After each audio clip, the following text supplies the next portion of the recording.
right. Okay, here you go. 5.2 for you. Now here the deal is, what I found with all my years that I've been building boards, I started taking what I was doing with surfboards and applying them to paddle boards. And in the time that I've been building paddle boards, I found designs that I actually can bring back to surfboards.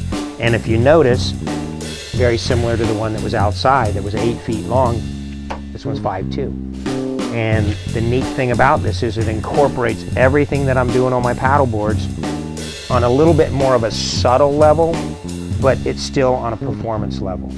And what I'm getting from people that are riding the boards is speed, looseness, flotation, everything that I'm trying to get in my paddle boards. And also cool artwork.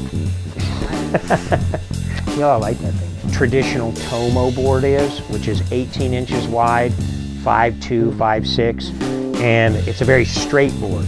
Fast, loose, but it lacks that curving ability, that carving cutback. You kind of got to be more like a, I don't want to say a skateboarder, but you got, your turns don't draw a line, they draw angles. Yeah, and I'm not a surfer like that, and I don't think most people are.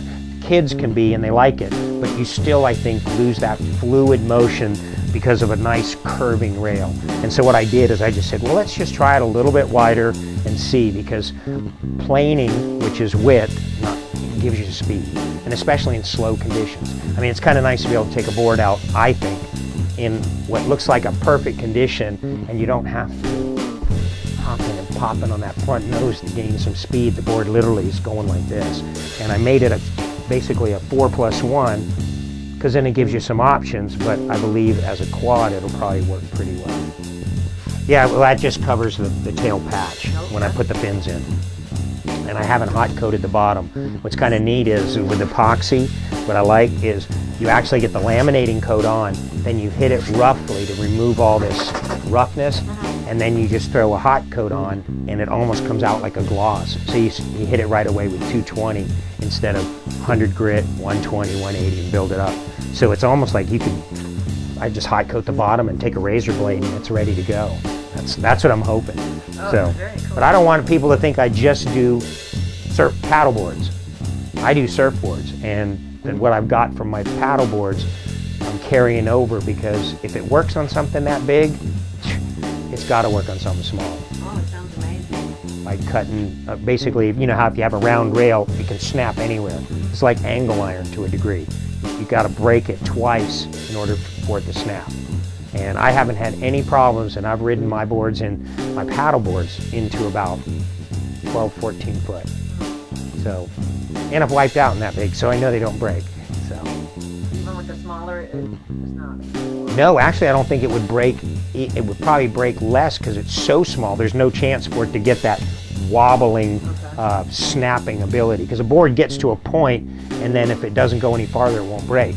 But if it sits there and does this a couple of times, and then it doesn't take much, like breaking a stick, you know. Well, here's the design behind my boards. Okay, the ticket that I have found is I've got what I call this is the biplane hull. You start out with a semi-displacement hull up here, which allows you to get going with very little effort.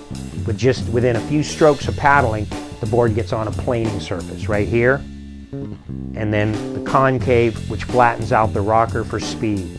The rocker along the rail remains natural. The panels and the chined rails allow for the width in order for you to break the edge and be able to get a tighter turn. Instead of having a flat board, which is always fast in one direction, you've now got the ability for the board to actually turn off its rail and not lose an edge and still gain speed. And the ticket behind the rails is the fact that as a surfer, you don't want to reach up and grab this giant, big, fat rail. So the rail actually feels like a surfboard. It's got probably a 2 3/4, 2.5 inch feel to it, but it's actually 4.5, 4 3/4 inches thick right here.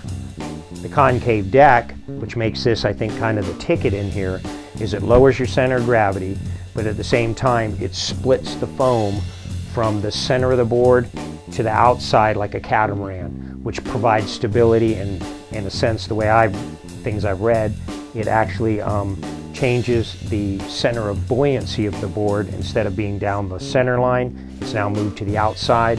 So when your board does start to tip, it has a tendency to want to self-right itself.